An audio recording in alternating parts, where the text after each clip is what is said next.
በኦሮሚያ አርሲ ዞን የኦርቶዶክሳውያን ሞት እንደቀጠለ ይገኛል። በትናንትናው ዕለትም የኢትዮጵያ ኦርቶዶክስ ተዋሕዶ ቤተክርስቲያን 5 ምዕመኖች በድጋሚ ተገለውብኛል ስትል መናገሯን መጨረሻችሁ የክርስቲያኖችን ድምጽ ማሰማት ሳይሆን የ40/60 ኮንዶሚኒየም ቁልፍ ያደረጋችሁ። ታዲያ ከቅርብ ሰዓታቶች በፊት በወጣ መረጃ በጋሻው በአዲስ አበባ ፖሊስ መታሰሩ እየተገለጸ ሲሆን ሰላም ቤተሰቦች እንዴት ናችሁ? ደህና ናችሁልኝ ወይ? እኔ ደህና ነኝ። ክብሩ ይስፋ ቤተሰቦች፣ ዛሬም እንደተለመደው ለእናንተ ወቅታዊ አዳዲስ መረጃ ዘል ቪዲዮዎችን ይዤላችሁ መጥቻለሁ።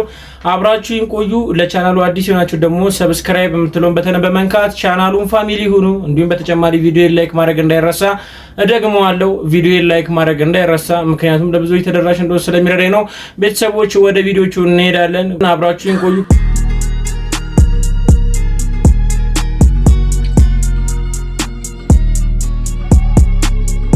በቅድሚያም ቤተሰቦች ከሰሞኑ ብዙዎችን ያነጋገረ በብዙዎች ላይ ጥያቄ የፈጠረ አንድ ቪዲዮ ነበረ። በፓስተሮቹ እንግዲህ መካከል የተደረገ ንግግር ነው። ለጋብዛችሁና እስቲ ሀሳባችንን እንሰጥበታለን። የኦሮሞ ሕዝብ ሆይ እናንተን እቀላቀላለሁ በራሴ ፍቃደኝነት ኦሮሞ ሆናለሁ ወላይታን ሌላም ብሔር ሙሉ ክጄ አትካድ በራሴ ፍቃደኝነት አስገድዶኝ የኦሮሞን ሕዝብ እቀላቀላለሁ። ተቀብያለሁ። ከዛሬ ጀምሬ ኦሮሞ ነው። እሺ። ስሚ ገመቹ ነው። እሺ። ገመቹ ዲዳ ነው። ገመቹ ዲዳ ነኝ። ገመቹ ዲዳ ነህ። ዲዳ በዳዳ ነህ። ከዛሬ ጀምሬ ኦሮሞ ነው። ወላይታን ክዳል። ሌላን ክዳል። ከዛሬ ጀምሬ ኦሮሞ ነው እና በሚቀጥለው አርጄ አባገዳን ሰብስቤ አቀባበል ይደረግልሃል። ኦሮሞ ትሆናለህ። ኦሮመኛ ቋንቋ እኔ አስተምራለሁ። እሺ። እኔ ከዛሬ ጀምሮ ገመቹ በዳዳ ዲዳ ነኝ። ዲዳ አይደለም ሰው ናንተ ዲዳ ነኝ። ከዛሬ ጀምሮ ድናል። ከዛሬ ጀምሮ እኔ ገመቹ ዲዳ በዳዳ ነኝ። ከዛሬ ጀምሮ በቃ ዲዳ አትበል። ራስን ዲዳ አይደለም ያወራል። ስሚ ማን ነው? ገመቹ በዳዳ ዲዳ። እንዳያችሁት ነው። ብዙዎች በዚህ ጉዳይ ላይ ቁጣቸውን አንስተውበት እየተነጋገሩበት ይገኛሉ። ምክንያቱም እምነትና ብሔርን ምንም የሚያገናኙ ጉዳይ የለም። ለመዳን ደግሞ ብሔር ሲሆን እምነት ነው፣ ወይም ደግሞ አንድ አምላክን ሲያምኑ ነው። ሰው እንግዲህ በሚያምንበት እምነት ውስጥ ሆኖ እንግዲህ የተወለደበትን ብሔር ባህሉ ነው፣ ፈልጎት አይደለም። ነገር ግን የሚያምነው እምነት ግን ፈልጎትና መርጦት ስለሆነ ይህ ነገር ተገቢ አይደለም ብሎ ብዙዎች ሀሳባቸውን እየሰጡበት ይገኛሉ። እናንተስ እነሱ በሰሩት ድርጊት ላይ ተገቢ ነው ወይ? ሀሳባቸውን ኮሜንት ሴክሽን ላይ ግለጹልኝ። ተጨማሪ ቪዲዮ አለ ልጋብዛችሁ። በኦሮሚያ አርሲ ዞን የኦርቶዶክሳውያን ሞት እንደቀጠለ ይገኛል። በትናንትናው ዕለትም የኢትዮጵያ ኦርቶዶክስ ተዋሕዶ ቤተክርስቲያን 5 ምዕመኖች በድጋሚ ተገለውብኛል ስትል መናገሯ፣ እንዲሁም ደግሞ በአካባቢው ላይ የተለያዩ ሰዎች መረጃዎችን እያወጡ ይገኛሉ። ይህንን መሰረት በማድረግ እንዲሁም ደግሞ ከዚህ በፊት የተከሰቱትን ግድያዎችና አፈናዎችን ይህንን መሰረት በማድረግ የኢትዮጵያ ሃይማኖት ተቋማት ጉባኤ እንግዲህ ልዑክ ቡድን ማዘጋጀቱን ግልጽ አድርጓል። ይህ ልዑክ ቡድኑ እንግዲህ በአካባቢው ላይ በመገኘት ተከሰተ የተባለውን ችግር፣ አፈና እንዲሁም ደግሞ ሞት በማጣራት ሪፖርት ያቀርባል። ይህ ሪፖርት ተከትሎ የኢትዮጵያ ሃይማኖት ተቋማት እንግዲህ በቀጥታ መግለጫዎችን ይሰጣል። እስከዛ ድረስም ኢትዮጵያውያን በትዕግስት እንድትጠብቁ ሲል መግለጫዎችን እንዲሁም ደግሞ ማሳሰቢያዎችን ተናግሯል። ከዛ በፊት የተለያዩ ትክክልነት የሌላቸውና ሐሰተኛ መረጃዎችን የምታወጡ ግለሰቦችም እንግዲህ ከድርጊታችሁ ተቆጠቡ፣ እንዲሁም ደግሞ ኃላፊነት ውሰዱ ሲልም ተናግሯል ማለት ነው። በተለያየ ጊዜ ሃይማኖትን መሰረት ያደረጉ ጥቃቶች በኢትዮጵያ በተለያዩ አካባቢዎች ላይ በተደጋጋሚ እየተደረጉ እንደሆነ እንግዲህ እያስተዋለን እንገኛለን። እነዚህ ነገሮች ጊዜ የሚፈልጉ ነገሮች አይደሉም። የሃይማኖት አባቶች እንዲሁም ደግሞ መንግስት ኃላፊነት በመውሰድ እንግዲህ በፍጥነት ምላሽና እልባት እንዲሰጥ እኔም ጥያቄን አቀርባለሁ። በአዳዲስ መረጃዎች እመልሳለሁ። የፕላስ ምልክቷን የተጫናችሁ ቤተሰቡ ነው። መልካም ቀን። መጨረሻችሁ የክርስቲያኖችን ድምጽ ማሰማት ሳይሆን የ40/60 ኮንዶሚኒየም ቁልፍ ያደረጋችሁ። ዛሬ ላይ የክርስቲያኖች ግድያ እዚህ ደረጃ ለመድረሱ እውነት ለመናገር የመስከረም 4 ሰላማዊ ሰልፍ ኮሚቴ የነበራችሁ ሰዎች ሙሉ ለሙሉ ተጠያቂ ናችሁ።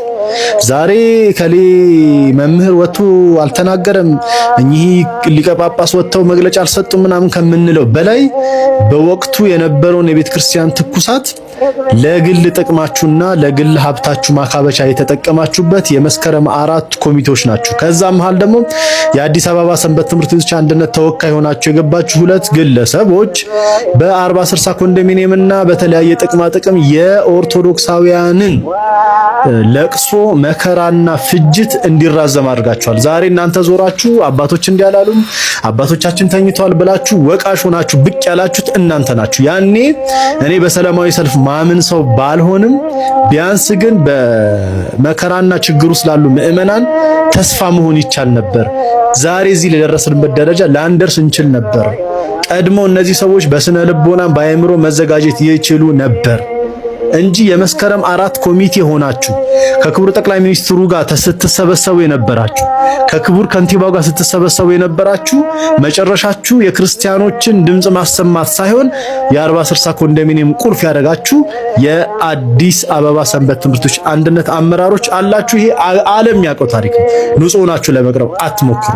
የክርስቲያኖች እንባና ግን መከራ የሚቋጨው በኦርቶዶክሳውያን ህብረት፣ አንድነት፣ ጸሎትና ትጋት ነው። እወዳቸዋለሁ። መረጃው እንደሰማችሁት ነው። አሁንም የኦርቶዶክሳውያን ግድያ አልቆምም። በዚህ ጉዳይ ላይ እንግዲህ ብዙ ኦርቶዶክሳውያኖችም አዝኗል፣ ያልሆኑትም እንግዲህ እያዘኑ ነው። ምክንያቱም ከሰው መሞት ወይም ደግሞ ከሰዎች መጥፋት ምንም አይነት ጥቅም እንደሌለው ሁላችንም የምናውቀው ነው። ሰው በመሆናችን እንኳን ልናዝንበት የሚገባ ጉዳይ ነው። ይህን ተመልክቶ ብዙዎች ሀሳባቸውን እየሰጡበት ይገኛሉ። ወንድማችንም እንደተናገረው ነው ኃላፊነቱን ሊወስዱት የሚገቡትም ግለሰቦችንም እሱ በአንደበቱ ተናግሯል። ይህ ብቻ አይደለም። የዚህ ሁላ መፍትሄ ምንድነው? አንድና አንድ ነው። እሱም ወደ ፈጣሪያችን እንግዲህ አቤቱ ብለን መለመን ነው። ሌላ ምንም አማራጭ የለንም። ይህ የወንድማችን መልእክት ብቻ ሲሆን እኔም በዚህ ሀሳብ ላይ እስማማለሁ። ምን ትሉበታላችሁ? ሀሳባችሁን ኮሜንት ሴክሽን ላይ ግለጹልኝ። ተጨማሪ ቪዲዮዎች አሉ፣ አብራችን ቆዩ። አከብራለሁ። ህጉ በሚለኝ መንገድ እሄዳለሁ። ካልሄድኩም ደግሞ ለመቀጣት ፈቃደኛ ነኝ። ፈቃደኛም ባለው ምንም አላማ አገሬን እወዳለሁ። መወዳት አገሬ ላይ እኖራለሁ። ግን ደግሞ ለጌ ሁሉ ሆኖ ከዛ በል አንድ ሰው እምነት እንደዚህ ነው ተብሎ ሲገደል ግን ዝም ከተባለ እኛ ደግሞ የመጠየቅ ደግሞ መብት አለ። ለምን ያ ሰው የተገደለበት እምነት የኔም እምነት ነው።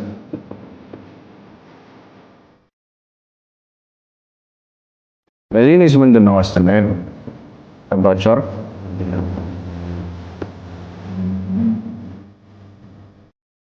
ስሜታዊ ሆኜ እያወራሁ ነው። ቤተሰብ ችግር የለውም አታስብ። ስሜታዊ ሆኜ ኢትዮጵያዊ እኮ ነው። ከክፋት አይደለም፣ ከጥላቻም አይደለም፣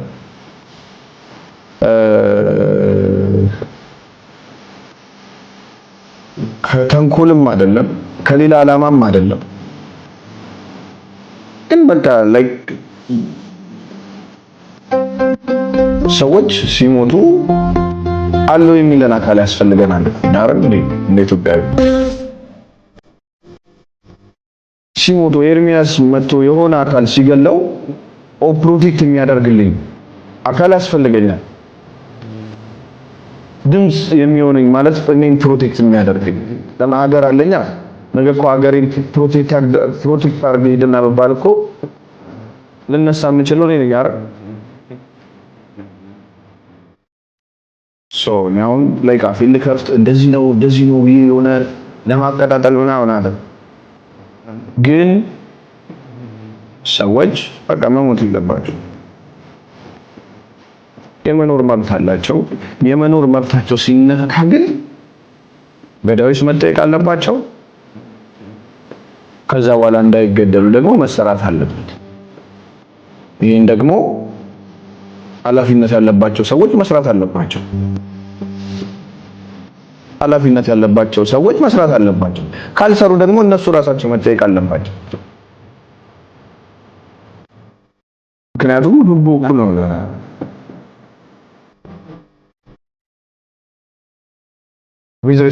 በጣም በክብርና በፍቅር ማለት በጣም በክብር የምጠይቀው ይሄን ጥያቄ በጣም ሰዎችን በማክበር ህጉ ላይ ያሉ ሰዎችን በማክበር ህገ መንግስቱንም በማክበር ነው የምጠይቀው።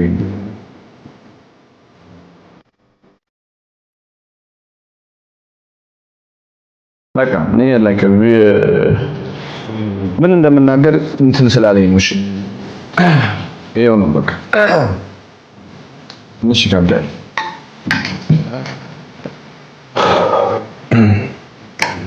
ብዙዎቻችን በቲክቶክ ፕላትፎርም ላይ የምናውቀው ወንድማችን ኤርሚያስ እንግዲህ የተናገረው ንግግር ልክ ነው፣ ሁላችንም እንስማማበታለን። ይህን ኃላፊነቱን የሚወስድ አንድ አካል ያስፈልጋል፣ እንዲሁም ደግሞ ፕሮቴክት ሊያደርገን የሚገባም አንድ አካል ሊኖር ይገባል ብሎ ምላሽ ሰጥቷል። ምክንያቱም ሀገራችን ነች፣ የጋራ እስከሆነች ድረስ ሁላችንም ተመችቶን ተስማምተን በፍቅር ባንድ ላይ ልንኖርበት ይገባልና የማትደገም ህይወትን ያዝ ነው። ሁላችንም እንግዲህ የራሳችን ኃላፊነትን እንወጣ፣ የሚመለከተውም አካል አለው ብሎ በዚህ ጉዳይ ላይ እንግዲህ ምላሽ ቢሰጥ የሁላችንም ምኞት ነው መሰለኝ። እኔ እንደራሴ በዚህ ጉዳይ ላይ እስቲ ሀሳባችሁን ስጡበት። ተጨማሪ ቪዲዮዎች አሉ ልጋብዛችሁ። እንኳን ታረዳችሁ ሲል በኦርቶዶክሳውያን ሞት እንዲህ ተሳልቋል። ስሙት ቪዲዮ። ይሄን ቪዲዮ እንዳያስጠፉት እንዳያስወርዱት 40 እና 50 ጊዜ በደንብ ኮፒ ሊንክ እና ሪፖስት አድርጉት። ኮሜንቱንም ፍትህ ለአርሲ ኦርቶዶክሳውያን፣ ፍትህ ለአርሲ ኦርቶዶክሳውያን እያላችሁ በግፍ ለተጨፈጨፉ ድምጹ ነው። ለመጀመሪያ ጊዜ ካሴቱ የተቃጠለው ሻሸመኔ ቅዱስ ሚካኤል ቤተክርስቲያን ነበረ። ታስታውሱ ሰዎች፣ ዘመን ጠበቀ፣ እግዚአብሔር ጊዜ ጠበቀ፣ ሻሸመኔ ለኮሳት። ማንም ሰው አሁን ላይመስለው ይችላል። እንዴ አንተ ባሪያው እኮ ነኝ፣ አሁን ያ ሁሉ ተረስቶ ተጠቃን እንዲሆነን። እንዴ አንተ ምን አርገ ነው ባለማህተሞች የታረዱት? አንተ ምን አርገ ነው ቄሱ የታረደው? አንተ ምን አርገ ነው ቤተ መቅደሱ የተለኮሰው በሳት? አንተ ምን አርገ ነው? ወይ አንተ ወይ አባ። እውነት ላንተ የምንፍቅና ካሴት የነዛ ሁሉ ነፍስ በግፍ በሰይፍ ወደቀ። አሁንም እላችኋለሁ ኦርቶዶክሳውያን 40 እና 50 ጊዜ ይህን ቪዲዮ በደንብ ኮፒ ሊንክ እና ሪፖስት አድርጉ። የእግዚአብሔር ቃል እንዲህ ሲል ይናገራል። በሁለተኛ ቆሮንቶስ ምዕራፍ 2 ከቁጥር 8 ላይ እንዲህ ይላል የእግዚአብሔር ቃል፣ ከዚህ ዓለም ገዢዎች አንድስ እንኳ ይህን ጥበብ አላወቀም፣ አውቀውስ ቢሆን ኖሮ የክብርን ጌታ ባልሰቀሉት ነበር፣ ባልገደሉት ነበር ይለናል። እውነት ነው። ዛሬ እቺ ዓለም ለሰላሟ የሚበጃትን ብታውቅ ኖሮ ዓለምን ንቀው ሁሉን ትተው ክርስቶስን የተከተሉትን እያሳደደች ባልገደለች ነበር። ለሰላሟ 24 ሰዓት ዘብ የቆሙትን ባልገደለች ነበር። ሁሉን ትተው ሁሉን ንቀው ለሰላሟ 24 ሰዓት ዘብ ሆነው የሚተጉት ላይ ሰይፍ ባልመዘዘች ነበር። ግርማ ሌሊቱ ሳያስፈራቸው፣ ድምፅ አራዊቱ ሳይበግራቸው ለሰላሟ 24 ሰዓት የተጉት ላይ ሰይፍ ባልመዘዘች ነበር። እውነት እቺ ዓለም አዋቂ ብትሆን ኖሮ፣ ለሰላሟ የሚበጀውን የምታውቅ ቢሆን ኖሮ አባቶች ላይ ለሰላሟ 24 ሰዓት ዘብ የቆሙ ላይ ሰይፍ ባልመዘዘች ነበር። እያሳደደች ምዕመናቶቿን እያሳደደች ልጆቿን በሰይፍ ባልጨረሰች ነበር። የእግዚአብሔር ፍርዱ አይዘገይም፣ ቢዘገይም እንኳን የሚቀድሞ የለም ተብሎ ተነግሯል፣ ተጽፏልና። ተመለሱ፣ ከሴኬም ውጡ። ወንድማችሁ ናታኔም ነኝ። ሰናዩን ዘመን እግዚአብሔር ለሀገራችን ያምጣላለሁ። ሰላም ይደርስባቸው የሚታረዱት አባቶቻቸው በሰሩት ግፍ ነው ብሎ ነው በድፍረት የተናገረው። እግዚአብሔር ልብሽ ሰው ቤተክርስቲያን ክፋትም የሚነች እንግዲህ እነዚህ ናቸው የከበቧት ቤተክርስቲያኒቱ። በሞታችን እንኳን የሚቀልዱብን፣ እንዳናዘን በቁስላችን ላይ ጥዝጣዜ የሚጨምሩብን፣ የእንቅርት ላይ ጆሮ ደግፍ የሆኑብን፣ ቤተ ክርስቲያኒቱን ማየት ማይፈልጉ በርካታ ሰዎች አሉ። በተለይ ይሄ ሰው ትኩረት የሚፈልግ ነው፣ አቴንሽን የሚፈልግ ነው። በየጊዜው የሆነ አጀንዳ እያመጣ ቤተ ክርስቲያን ላይ አፉን ይከፍታል፣ አፉን ያላቅቃል። ሀይ የሚለው የለም፣ የሚከለክለው የለም፣ የሚቃወመው የለም። ሁልጊዜ ቤተ ክርስቲያኒቱን ተደራጅተው ይሰድቧታል። የተማመኑት ተማምነው የተማመኑት። ስለዚህ አይዟችሁ፣ ትምህርቱ ተስፋ እንድትቆርጡ አይደለም። የድርሻችንን እንወጣ፣ ከእንቅልፋችን እንንቃ። ቤተክርስቲያኒቱ ባለቤት አላት። በክርስቶስ ደም የተመሰረተች ቤተክርስቲያን ናት። ከተመሰረተችበት ጀምሮ ፈተና ተለይቷት አያውቅም። ትናንት ነበረባት ፈተና፣ ዛሬም አለባት፣ ወደፊትም ይኖርባታል። ግን ሁሉን አሳልፋ የምትኖር ቤተክርስቲያን ናት። እነ ዲዮቅልጥያኖስን ያሸነፈች፣ እነ መክሲሚያኖስን ያሸነፈች፣ እነ ዮዲት ጉዲትን ያሸነፈች፣ እነ ግራኝ አህመድን ያሸነፈች፣ በውስጥም የነበሩባትን ጠላቶች እነ አርዮስን፣ እነ ንስጥሮስን፣ እነ ይሁዳን፣ እነ መቅዶኒዮስን ያሸነፈች ቤተ ክርስቲያን ናት። የዘመኖቹንም አሸንፋ ለዘላለም ትኖራለች። የኢትዮጵያ ኦርቶዶክሳዊት ተዋሕዶ ቤተ ክርስቲያን ማንም ታግሎ አይጠላት። ተስፋ እንድትቆርጡ አይደለም። በተቃዋሚዎች በአንዳች ነገር አትደንግጡ። ይህ ለነሱ የጥፋት ለኛ ግን የመዳን ምልክት ነው ተብሎ ተጽፏል። እንደሰማችሁት ነው። የበጋሻው ንግግርን ተከትሎ በብዙ አማኞች ዘንድ እንግዲህ ቁጣ የጫረ ንዴትንም የሚፈጠር ጉዳይ ነው። ንግግሩ እንግዲህ እንደሱ አገላለጽ ከሆነ የአንዱ ቤተ እምነት መፍረስ የሌላኛው ቤተ እምነት በሚመስል ሁኔታ እንግዲህ ደስታውን የገለጸው። ይህን ጉዳይ ስንመለከት ብዙዎቻችን እንደ አማኝም የሚጎዳ ወይም ደግሞ የሚያናድር ጉዳይ ስለሆነ ብዙ ወጣቶች እንግዲህ በዚህ ጉዳይ ላይ ከባድ የሆነ ትችት እያነሱበት ይገኛሉ። እናንተስ ምን ይመስላችኋል? በተጨማሪም የበጋሻው ንግግር ከህግ አንጻር እንግዲህ ምን ሊመስል ይችላል?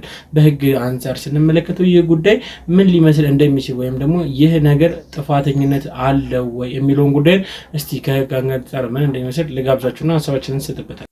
መምህር በጋሻው የተናገረው ንግግር እና ጣርሲ ሀገረ ስብከት ያሉ ምዕመናን ላይ የደረሰውን ሞትና እልቂት በተመለከተ በተጨማሪም ንግግሩ የጥላቻ ንግግር በመሆኑ በወንጀል የሚያስጠይቀው ስለመሆኑ ጠበቃና የህግ አማካሪ አያሌው ቢታኒ ነኝ። በዚህ አይነት ኮንተንት ባልመጣ ደስ ይለኛል። በየጊዜው ሞት፣ መታረዝ፣ ስደት የዕለት ተዕለት ዜና ሆኖ ለመድ ነውና ቁጥር እያስቸገረን መጣ። ስለ ቁጥር መጨነቅ ጀመር። ምን ያህል ሰው ይሁን የሞተው የሚለው ቁጥር ጉዳይ እንጂ የሚያስጨንቀን የአንድ ሰውም ሆነ የእንስሳ ሞት በዚያ ልክ ዋጋ እየሰጠ ነው አለመሆኑ ከምንም ነገር በላይ የሚያስቆጭና የሚያደማ ጉዳይ ነው። መምህር በጋሻው የሚባል አንድ ግለሰብም ደግሞ ምንም እንኳን ቀረጻው ከ8 ወር በፊት የተደረገ ነው ቢባልም ዋናው ዓላማና የመልእክቱ ይዘት ግን በሻሸመኔ ላይ የደረሰው ኦርቶዶክሳውያን ምዕመናን ላይና ካህናት ላይ የደረሰው እልቂት የእርሱ በደል ካሳ እንደሆነ አድርጎ የተናገረበት መንገድ ከባድ የሆነ የጥላቻ ንግግር በመሆኑ ምክንያት በሕግ ሊጠየቅ ይገባል። እንደ አንድ ኦርቶዶክሳዊ ምዕመን ጉዳዩን መያዝ እንችላለን። ነገር ግን ከአንድም ሁለትም 3 ጊዜ በላይ ክሶች በቀረቡበት ጊዜ በሚፈለገው ልክ ውጤት አላመጣም ብለን እናስባለን። እንደ አንድ የህግ ባለሙያ ግለሰብ እና ደግሞ እንደ ኦርቶዶክሳዊ ተዋሕዶ ልጅነት ደግሞ የጥላቻ ንግግርን በተመለከተ የሚሰራጩ ስርጭቶች የግድ በግለሰብ ቅሬታ አቅራቢነት ወይም ደግሞ ተበደልኩ ባለ ወገን ቅሬታ አቅራቢነት ወንጀል ሊመረመርና ሊጀመር ይገባል ብዬ አላምንም። ምክንያቱም ይሄ በህዝብ ላይ የተነሳ የተፈጸመ የወንጀል ድርጊት እንደመሆኑ መጠን የህዝብን ጉዳይ ደግሞ በሚመለከት ወንጀልን የመመርመርና አጣርቶ ተጠያቂነትን የማስፈን ኃላፊነት የፖሊስ ነው። ስለዚህ ኦርቶዶክሳውያን ምዕመናን ላይ ከ70 ሚሊዮን በላይ የሆኑ ምዕመናን ላይ የተነገረ ይሄ የጥላቻ ንግግር በአዋጁ ላይ በግልጽ እንደተቀመጠው አንድ የጥላቻ ንግግር በተወሰነ ቡድን ማንነት ላይ ያነጣጠረ ሃይማኖትን መሰረት በማድረግ ሆን ተብሎ ጥላቻን የሚያነሳሳ ንግግር እንደ ጥላቻ ንግግር ይቆጠራል። ታዲያ ከዚህ በላይ የጥላቻ ንግግር ከየት ይምጣ? ስለዚህ በአገሪቱ ላይ የህግ የበላይነት አለ ብለን ምናምን ሰዎች እንዲህ አይነት ግለሰቦችና መሰል አካላት ከዚህ በኋላ በእንዲህ አይነት ነውረኛ ህዝብን ከህዝብ የሚያባላ አንድን ሃይማኖት ከሌላ ሃይማኖት ጋር የሚያጋጭ ንግግሮችን በሚያደርጉበት ጊዜ ላይ ከዚህ በላይ እርምጃ የሚያስወስድ ነገር አለ ብዬ አላምንም። ስለሆነም ምዕመኑም ሆነ ኢትዮጵያውያን ህዝቦች እምነት እንዲያሳድር በዚህ አስፈጻሚ አካል ላይ እምነት እንዲያድር ከተፈለገ እንዲህ አይነት ግለሰቦች አስነዋሪ የሆኑ ቃላትን በሚወረወሩ ህዝብን ከህዝብ የሚያጋጭ ሃይማኖትን ከሃይማኖት ጋር የሚያጋጭ ንግግሮችን ሲሰማ ዝም እንዳይባል ይህንን አደራ ለማስተላለፍ ነው የመጣሁት። እኛ ታክቶናል። በሁሉም ቦታ ላይ የሚሳደቡትን ሰዎች እየተከታተሉ ተከሰሱልኝ ወይ ክሰሱልኝ ማለት የሚያክል የሚያታክት ነገር የለም። ነገር ግን ህዝብ እንደዚህ ሲቆጣ ደግሞ የህዝብ ወገንተኛ ነው የህዝብ መሪ ነኝ የሚልም አስፈጻሚ አካልና ፖሊስ ደግሞ በእርግጠኝነት እንዲህ አይነት ጉዳዮች ላይ እርምጃ ወስዶ ህዝብን መካስ አለበት ብዬ አምናለሁ። በተጨማሪም ደግሞ በህዝብ ላይ በምዕመናን ላይ በየጊዜው ሞት የሞት ዜናን በተመለከተ ደግሞ አሁንም ዜጎች በሰላም ወጥተው የመግባት ደህንነት ዋስትናቸው ሊረጋገጥ የሚገባው በመንግስት ነው። ስለዚህ እኛ እንደ አንድ የሃይማኖት ልጆች እንደ መስዋዕትነት ብንቀበለውም ነገር ግን እንደ ህዝብ ደግሞ እንጠይቃለን። በህይወት የመኖር መብትን የማረጋገጥ ኃላፊነት ደግሞ የመንግስት ነው። ስለዚህ ከዚህ ጋር በተያያዘ በተለይ በአርሲ በመላው ሀገሪቱ እየተፈጸሙ ያሉት እልቂቶችና ሞት፣ መታረስ፣ ስደቶች ሊበቃ ይገባል ለማለት ነው። አመሰግናለሁ። እንደሰማችሁት ነው። ከህግ አንፃር የበጋሻው ንግግር እንግዲህ ምን ሊመስል እንደሚችል ወንድማችን ግልጽ በሆነ ንግግር ተናግሯል። እናንተስ ምን ይመስላችኋል? በተጨማሪም እንግዲህ የበጋሻው ንግግርን ተያይዞ በተለያዩ ሶሻል ሚዲያ ላይ የተጋሩ ያሉ መረጃዎች አሉ። ከነሱ መካከል እንግዲህ በጋሻው እንደታሰረ መረጃ ወጥቷል። እስቲ ልጋብዛችሁና ሀሳባችንን እንሰጥበታለን። ከሰሞኑ በጋሻው ለተናገረው ንግግር ከባድ ያጸፋ መልስ መስጠት አፉን አዘጋው። ታዲያ ከቅርብ ሰዓታቶች በፊት በወጣ መረጃ በጋሻው በአዲስ አበባ ፖሊስ መታሰሩ እየተገለጸ ሲሆን ከዛ ምን ተፈጠረ ያገኘሁትን መረጃ አጋራችኋለሁ። አባቶች ድሮ ምን አድርገው ነው? ጠበቃችሁ ከሆነ ተሳስታችኋል። እኔ 666 የሚባለውን አውሬ እያየሁት ነው። ሕፃን ሲበላ አየዋለሁ። አውሬ ሆኖ ህዝብ ሲበላ አየዋለሁ። ሀገር ሲበላ አየዋለሁ። 6 አውሬው ከዚህ በላይ ምን ቢመጣ ምን ያደርገናል? ምን ይበላል ከዚህ በኋላ ቢመጣ? እያየነው እንደ ጫት እንደዚህ ሀገር እየቀነጠፉ እየበሉ ነው ያሉት። ሌላ አውሬ ጅራታም እሳት የሚተፋ ዳይኖሰር እየፈለጋችሁ ከሆነ ተሸውዳችኋል። ሰሞኑ በኦሮሚያ ክልል አርሲ ላይ መሳሪያ ባልታጠቁ ንጹሃን ኦርቶዶክሳውያን ላይ ያነጣጠረ አሳዛኝ ጥቃት ተሰንዝሮባቸው ሰው የተባለን ሁሉ በእንባ አራጭቷል። ታዲያ የሆነው ሳለ ቢቻል ጉዳት የደረሰባቸውን ማጽናናት ማበርታት ሲገባ ነግበን የሚያውቀው ራሱንም ነብይ ሲል የሚጠራው በጋሻው የአባቶቻችሁን የድሮ ግፍ እየተቀበላችሁ ነው ሲል የተናገረው ንግግር ከአንድ ክርስቶስን ከተላለው በቃሉም እኖራለሁ ከሚል ሰባኪ የማይጠበቅ መሆኑን በግልጽ አሳይቶናል። ታዲያ ይህንን ተከትሎም በርካቶች በጋሻውን በተናገረው ነገር የተቆጡትና የገሰጹ ሲሆን በዚህም ንግግሩ ለህግ እንዲቀርብ ህዝቡ ጥያቄ ማቅረቡን ተከትሎ ጉዳዩን በቅርበት ሲከታተል የነበረው የአዲስ አበባ ፖሊስ በጋሻውን አመሻሽ ላይ ማሰር ጥያቄዎችን ጠይቆት በመታወቂያ ፋስ ወጥተው ለፈተው ለቆታል። እንዲያሉ ሴንሲቲቭ ነገሮችን ህግ እርምጃ ካልወሰድንባቸው ለስሙላ ብቻ አስሮ መልቀቅ በህዝቡ መካከል ቅራኔን ይፈጥራልና ጉዳዩን በክትትል እንዲታይ ለማለት ወዳለሁ። ቪዲዮ እንደተመለከታችሁ ነው። በጋሻው እንግዲህ ያን ንግግርን እንግዲህ ከተናገረ በኋላ በህግ ቁጥጥር ስር እንደዋለ መረጃዎች እየወጡ ይገኛሉ። በትላንትናው ዕለት ይህን ቪዲዮ ሲጋራ ነበረ። ከዚህ ጋር ተያይዞ ብዙዎችም እንግዲህ በጋሻው ላይ የተፈጸመው እስር ወይም ደግሞ በጋሻው ላይ እንግዲህ የተወሰደበት እርምጃ ትክክል ነው ብለው ሀሳባቸውን ይሰጡበት ይገኛሉ። ግማሹም ደግሞ ትክክል አይደለም ብለውም ሀሳባቸውን ይሰጡበት ይገኛሉ። እናንተስ ምን ይመስላችኋል? ሀሳባችሁን ኮሜንት ሴክሽን ላይ አጋሩኝ። ቻሌንጅ ይጀመራል ዛሬ እንዳትረሱ ያዙት። የጳጉሜ ወር ከኢትዮጵያ ምድር ላይ መወገድ አለበት።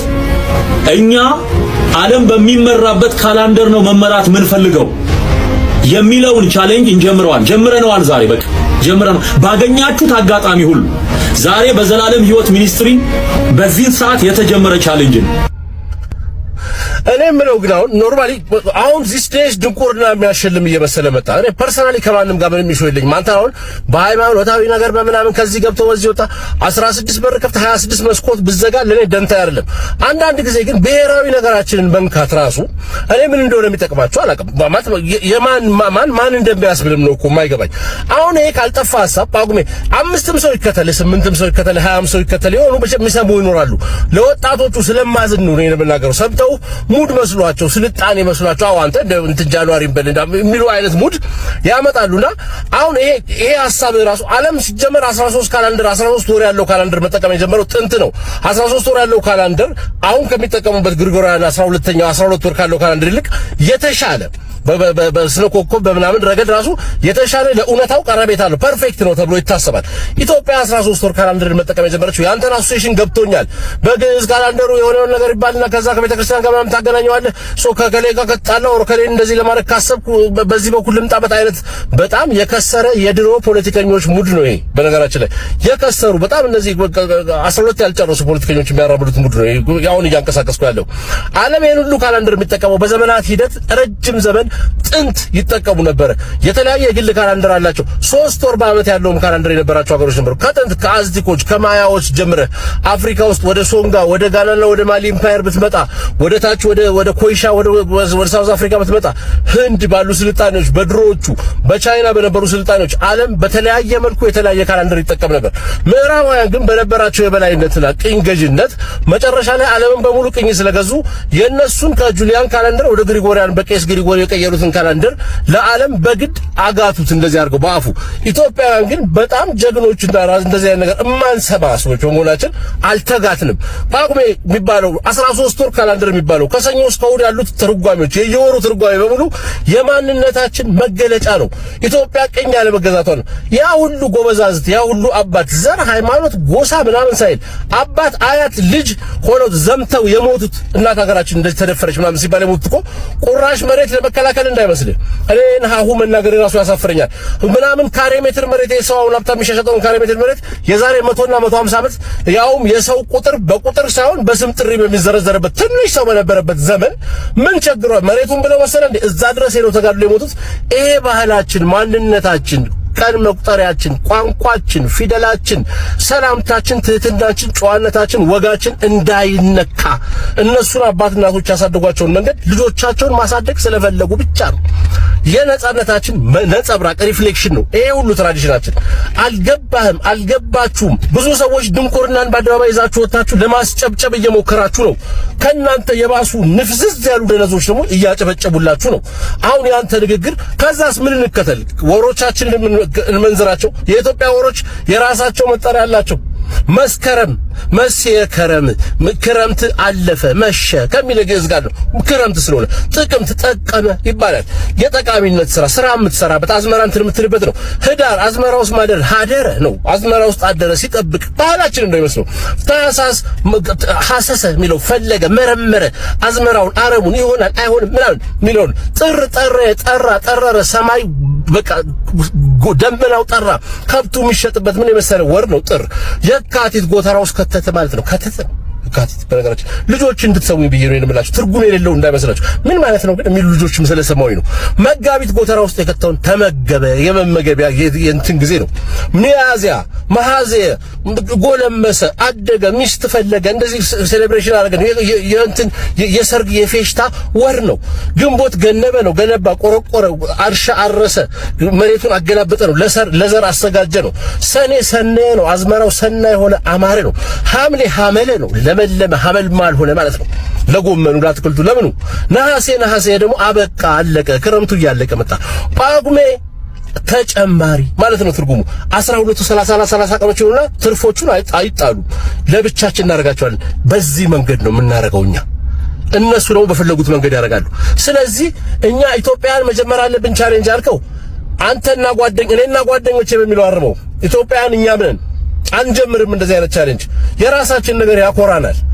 ዝም ብላችሁ ሰው ሲያጨበጭብላችሁ ድንቁርናችሁን አደባባይ ላይ አትግለጹ።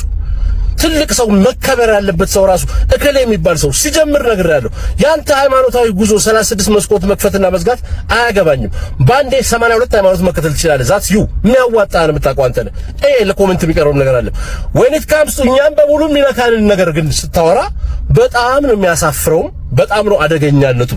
የሚከተሉ ትንሽ ልጆች ራሱ የሆነ ሰው ቢያይ ራሱ እንደዚህ ለማለት ፈልገው ሊል ይችላል። ሁሉንም ነገር እኛ በራሳችን ነው። ከሰኞ እስከ ዓርብ የራሳችን ነው። ሰንዴይ በእንግሊዝኛ የፀሐይ ቀን ነው። ፀሐይን የሚያመልኩ ሰዎች ለፀሐይ ያደርጉት ነው። መንዴይ ለጨረቃ ነው።